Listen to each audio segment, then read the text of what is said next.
Hey guys, it's Tracy. Today I want to talk to you a little bit about how you can assess your own fitness and health so that way you can set goals for yourself and reach those goals a lot faster than you would if you didn't know where you were starting from. So we're talking about baselines, where you are right now and where you could be possibly in the next 3 weeks, 6 weeks, whatever your time frame is, and what you can do to get moving. So let's get started.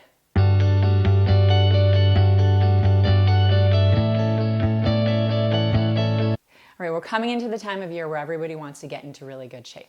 You might have spring break coming up, you might be getting ready for a wedding, maybe you just want to get into great shape because it's that time of year and you're feeling like you want to shake off the winter blues.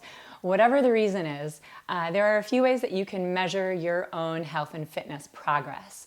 Now, I'm going to leave nutrition out of this completely, which is usually what I focus on, but right now I want to talk to you about fitness. When the weather starts breaking and everybody wants to get outside and do lots of really fun things, when the layers start coming off, everybody wants to look their best. And so you can do that. You can do that no matter what age you are, no matter what fitness level you're at right now. You can absolutely get into great shape. So without further ado, here we go. So there are a few ways that you can really assess your fitness. I'm going to go through 5 quick ways that you can measure yourself and your progress. And then if you need any backup support, I'm here for you. So I'll tell you how you can reach out to me too. Now, the first thing that you can do is do a cardiovascular test. So a cardio test can be done in any number of ways. What I like to do is a 6-minute fitness test. So this is a great thing to do, especially if you're somebody that doesn't love running. You don't have to necessarily run. I know a lot of people use a baseline as a mile test or something like that, which is actually a really great way to assess your cardiovascular fitness. But if you've got knee problems or you generally don't like running, maybe it's not for you. So a 6-minute fitness test is a great way to get started. Here's what you do. You get on a piece of cardio equipment. So that could be a bike, it could be a treadmill, it could be an elliptical, it could be a Stairmaster, you could even hop in the pool. Set your timer, set a clock, look at the wall clock, whatever it is that you've got to measure 6 minutes, and set that 6 minutes and then go for it. So you want to see, if you're running, how far can you run in 6 minutes? How far can you bike in 6 minutes? How far can you stride on an elliptical in 6 minutes? How many laps can you swim in 6 minutes? Or how many stairs can you climb in 6 minutes, for example?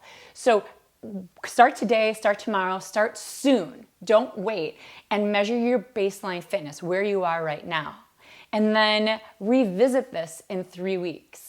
I like to use 3-week increments for these versus a week or something like that because our body really needs to adjust to these cardio changes. And if you're persistent and consistent with your workouts, you'll see some real changes over the course of 3 weeks. That's all it takes, 3 weeks.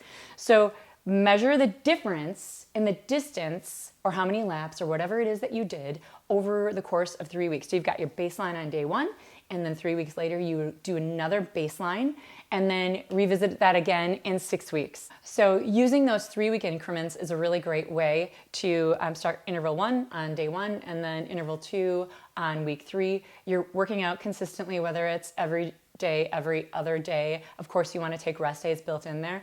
That's one way to do it for cardiovascular tests. Now you may be wondering, but I want to measure my strength. I want to build muscle. So what can I do to measure my strength as well?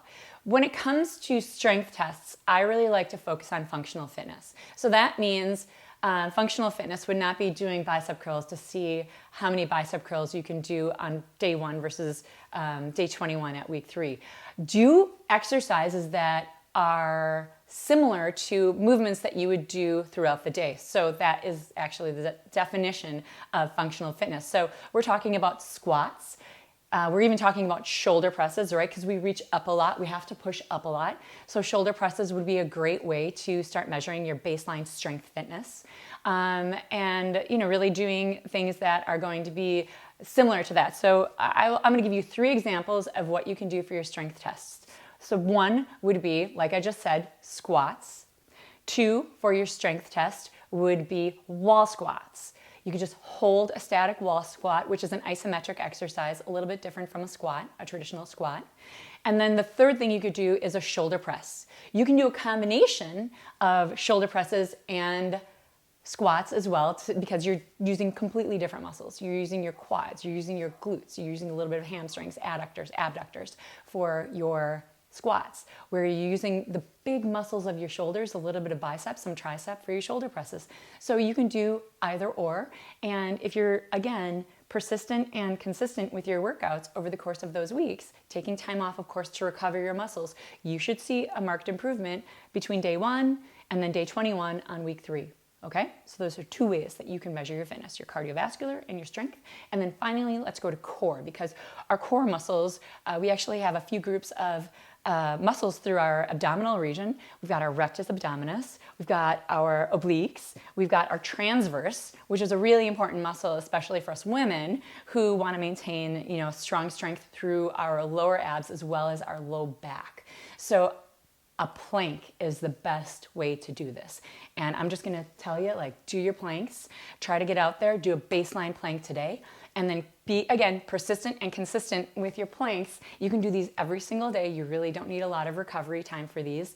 The more the merrier, and the longer the better. So keep an eye on how long you're holding your plank for that first day, and then keep doing your planks. Try adding on 10 seconds, 15 seconds, whatever you've got over the course of 3 weeks, and then measure yourself again for your baseline at 3 weeks. Okay, sound good? So those are the 3 ways that you can measure your fitness and actual strength, cardiovascular, and core testing. Now, there are 2 more things that you can do to measure your progress, and this is more along the lines of diet and exercise, to see how your body's coming along, because chances are, if you tighten up your body, if you tighten up your waistline, your quads, your hips, your upper body, even your arms, you probably won't see the progress as fast as other people who are seeing you every now and then, because you're looking at yourself in the mirror all the time and you're seeing the same old, same old. But believe me, if you're, again, persistent and consistent with your diet and your exercise, you're going to see some really great changes, okay? So what you can do is simply measure your waistline, and I really recommend this as a good go-to for anybody. So day 1, measure your waistline just using a measuring tape, and measure it around the narrowest part of your waistline. So that should land right around your belly button. Could be a little off for some people. So measure that under your clothes, around your waistline, and that's it. And as an absolute last resort, and I don't like to recommend this because I don't want you getting in your head about this stuff all the time, but get on a scale. Measure yourself on day 1. Don't weigh yourself every single day, especially if you're still on your cycle and you're going to be gaining and losing a couple of ounces or pounds every now and then. Not a big deal. It's not the strongest indicator of your health. It's not the strongest indicator of your fitness, because oftentimes we kind of shake hands and trade muscle for fat, or fat for muscle, more likely. And, weighing ourselves isn't the greatest indicator of any of that. But we get really caught up in it culturally. And, I don't want you to weigh yourself if it's something that you know that you're going to get in your head about and it's going to slow you down. So those are the 5 ways. All right, so let's wrap this up really quick. You've got your cardiovascular 6-minute fitness test. You've got your functional strength tests. You've got your core test, which is simply a plank that you can hold. It's a great way to get your core in shape too. And then you've got 2 more things that you can do to measure your health and your overall wellness. You can do your waistline test, which is a really great thing to do because it's going to indicate how much visceral fat that you've probably lost. So yes to those waistline tests. Finally, you can weigh yourself, and that is a last resort. Never a bad idea to get a baseline to know how much you weigh, and then a few weeks later, a month later, 6 weeks later, you can weigh yourself again. If you're really in your head about weighing yourself, if you know that it's not good for you to weigh yourself, just don't. It's not a big deal. It's not the biggest indicator of health. All right, so that's what you can do to assess your fitness and your overall wellness.